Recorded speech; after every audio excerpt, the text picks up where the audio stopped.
Hey guys, welcome to the video. So today's video is going to be all about computers. So in this day and age, everyone's got a computer. We live in a world of technology and we're all big users of it, but I think a lot of us don't understand what's actually going on behind the scenes. So in this video, I'm going to show you some pretty basic, simple computer hacks that I find actually pretty cool, but also that you should definitely be aware of. Not just to know how to do, but also so you don't fall victim to any of these hacks. So it's as much for your safety as it is some cool computer spy hacks. So I consider myself pretty tech savvy, but I'm no computer wizard, genius by any means. I just basically found this stuff by trial and error and also just research. Alright, let's get into this. So the first thing I'm going to show you is how you can actually get into someone's computer, specifically Mac, because that's what I'm using right now, without their passcode. So say I lock this and now I have to enter a passcode. Don't know what it is, right? Well, in a previous video, I showed you guys how to bypass it. So here's a quick recap of that video right now. This trick is actually very simple to do, and it doesn't take any real hacking skills, but it looks super awesome when you do it, and yeah, you can impress a lot of people. But please don't use this trick to do anything deceitful or hurt anyone. I'm just showing this to you guys because I think it's a really cool spy trick. And you could use this trick, say if you have a friend or a group of people, you could bet one of them that you could hack into their computer. They'll be like, no way, and then you'll do it and you can make some money that way. So yeah, let's get into this. As you can see, this computer is password protected. I don't know the Apple ID and have no way of recovering it. So the first thing you want to do is power down the computer. Next you want to power on the computer and hold down the Command S key. Alright, now we're booted into single user mode, and from here we can enter the codes to hack the computer. Alright, so the first thing you want to type is MOUNT space minus UW space slash. So mount space minus UW space slash. And remember to add all the spaces or else it won't work. I'll put all the codes that you need to enter in the description as well. And then hit return. The next code you need to type is RM space slash VAR slash DB slash dot Apple setup done. And then hit return. And now we can type the code to shut down the computer. And that is shutdown space minus H space now. And now we can go ahead and turn back on our computer. And now it will prompt us to create a new account.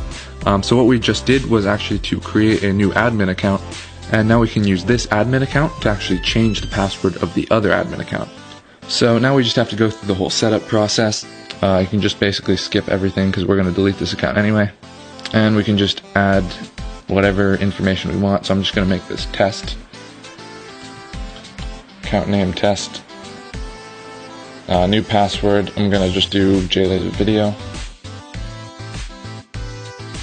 And now it's setting up our Mac.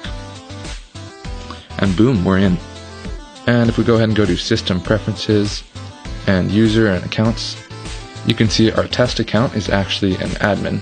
So we can go ahead and click the unlock button and just type in the password, which is JLaser video. And there we go, it's unlocked. So now we can go ahead and go to this admin, click the reset password button, change password, and there we go. We just changed the password of this account. So now we can go ahead and log out of this account. Log out. And we can log into the main account. And using the password JLaser video, we can hit return. And there we go, we're in. As you can see, we are successfully logged into the main account. This is an admin account, and we can go ahead and unlock it using our new password. And then we can go ahead and actually delete this account. And there we go, the password's changed, but there is no trace we were ever here. And just like that, we're in their computer. So for the second thing I'm going to show you is how to find someone's IP address online. So say you're talking to someone online, and maybe they've been harassing people, or they took something of yours, or whatever the reason, you want to find out a little bit more about them. You can think of getting their IP as getting their home address. This is public to everyone, but with this you can do a few certain things. So first, here's how to find someone's IP. So it's super simple to find out what your IP address is. All you have to do is go to Google and type in, what is my IP address? And it'll pop up I'm going through a proxy currently which changes your IP address, and I'll show you how to do that after to keep it private. But with this IP address, you can do a lot of stuff. Like for instance, you can search what is my IP address location, and it'll show you a map of your general area and location of where it thinks your IP address is located. So it's actually a pretty simple process to get someone else's IP address. There's actually several web services that provide this, so I'll drop a couple links in the descriptions to a few options, but basically all you have to do is search IP logger like image, and it'll take you to a website that allows you to create a tiny image that you can store in like a text or an email or Facebook message or really anything like that. And as soon as the person goes ahead and opens it, their IP address will be recorded and saved, and you can view it along with their location and a few other things. So to use this first one, iplogger.org, all you have to do is click get logger code, and it'll give you some URLs that if we copy and paste into the browser, will redirect us to this tiny image right here. So you can actually just take this image and place it in an email or a Facebook message. But every time it's viewed, we can go over here to logged IPs and click the refresh button. And as you can see, my IP has been logged right here, and it gives you the time and the date and the city. All we'd have to do to find the location is copy that, do IP address lookup, paste in your IP address, and there you go. It gives us a general location about whereabouts this IP address is probably coming from. Again, I'm using a proxy, so this is way off, but if they weren't, like 99% of the people don't, this is how you could get their location. So another way you could do this is with short URLs. This allows you to create redirecting URLs that will actually track their IP and log it. Say I want to make a redirecting URL that'll log whoever's IP clicks on this link. So create URL. So right here there's a Google URL and someone clicks on it, so I'm just going to paste it into the window and search it. It'll redirect us to the google.com, and no one would know that their IP address has been logged. Hop back on over to the page and we view our access link. You can see that my IP address has been logged right here, and yeah, just another way to log an IP. So now you see just how easy it is to actually log someone's IP. The good news is that with an IP, there's not a crazy amount that you can do right off the bat. Obviously you can find a general location area, and if someone like really tries to go after you, someone might be able to brute force attack your computer and try and hack it that way. Another thing they can do is take your IP, put it through a port scanner, and try and get access to your computer that way, kind of through a back door. Like obviously you don't have to worry about getting your IP hacked if you're just on like YouTube or Facebook or Google or anything like that, and you're talking to people you know, just your basic web browsing. You don't have to worry about getting your IP hacked. But say you're on like a sketchy Wi-Fi network, or just something that doesn't feel quite right. It's got like a weird URL. It's not a secure URL maybe. It can definitely be a good idea to hide your identity online. The easiest of which is a free web proxy. So again, I'll drop links to all these down in the description. It'll actually mask your IP address right in your web browser, so you have nothing to worry about. So this is a super simple method, even works if you're on a smartphone. Go through this web link, and if we search what is my IP, you can see our address pops up, and now it says we're in England. And keep in mind, I've turned off my proxy, so this is the only thing masking my IP, and as you can see, it does work. So one more way I want to show you is actually through an application web browser. It's called Tor. Some of you may have heard of it. This is another way to make sure your internet connection is secure and safe, and that no one's gonna take your identity. So once again, link in the description, and when you open it up, it'll look something like this. And first thing we want to do, let's just search what is my IP. So here we go. This is what it thinks our IP address is. It thinks we're in the Netherlands.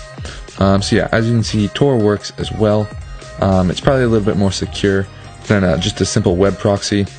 So yeah, that's in the description if you want to go check it out and add some extra security. Alright guys, so this next trick allows you to view and control your computer directly from your smartphone. So the app I'm using to do this is called VNC Viewer.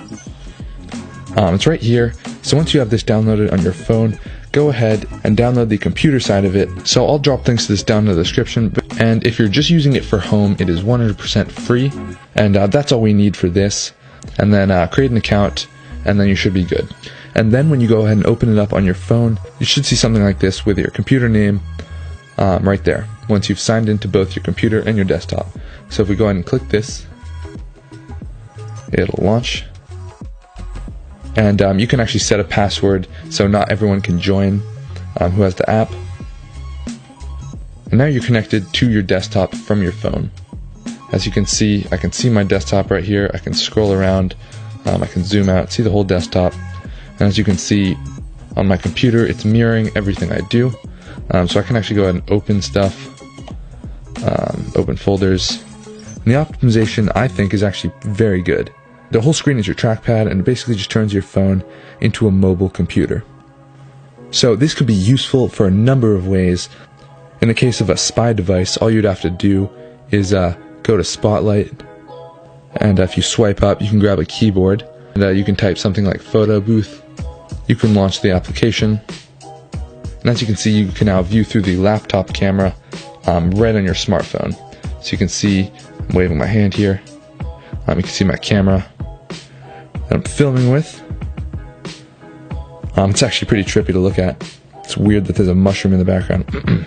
Anyway, so yeah, that's a cool way this can be used in terms of spy devices, but honestly, this is actually just a really cool thing to have set up. So like, if you leave your computer open, you can just hop on through your phone, get some work done. If you can't do whatever you need to do on a mobile device, like, you can run applications, you can run programs, you can email files, and yeah, it's just really helpful to have. So yeah, alright, for this next trick, I'm going to show you how to turn your computer into a motion-activated spy surveillance camera. So once you click the link in the description, you want to go ahead and open up the app iSentry. And if you have a camera connected to your computer, you'll immediately see yourself. So basically what this app does is you can have it in sleep mode, and it'll still be running in the background, but basically whenever it detects motion in the camera, it'll start recording.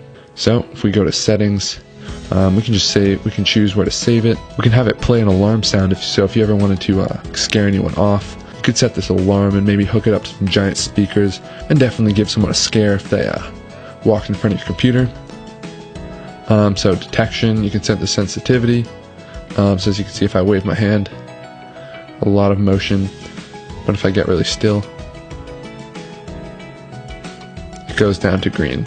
And also one more thing, if you're on a Mac like me, you're also going to have this little green light up here, and that's kind of an indication that the camera's on. So if you want to fix this, all you got to do is throw a little electrical tape over the green dot. Just a little dot of it's fine.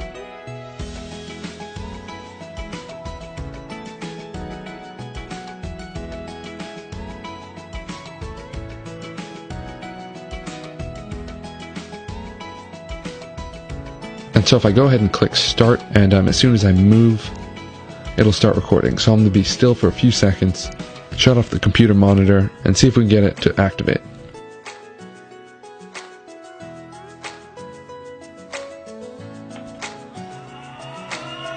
You can hear, I actually had the alarm on. You can hear the alarms playing, so it definitely heard me, and yep, it's still playing. So I'm gonna go ahead and stop this, and it just exported the video out to the desktop, and we can go ahead and watch it.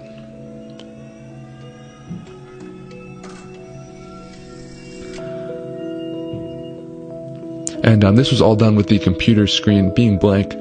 So you just leave your computer open, screen off, maybe plugged in, so you're not killing any battery. So this is a really cool, easy way of putting a surveillance camera inside your room. Alright guys, well that's about it for this video.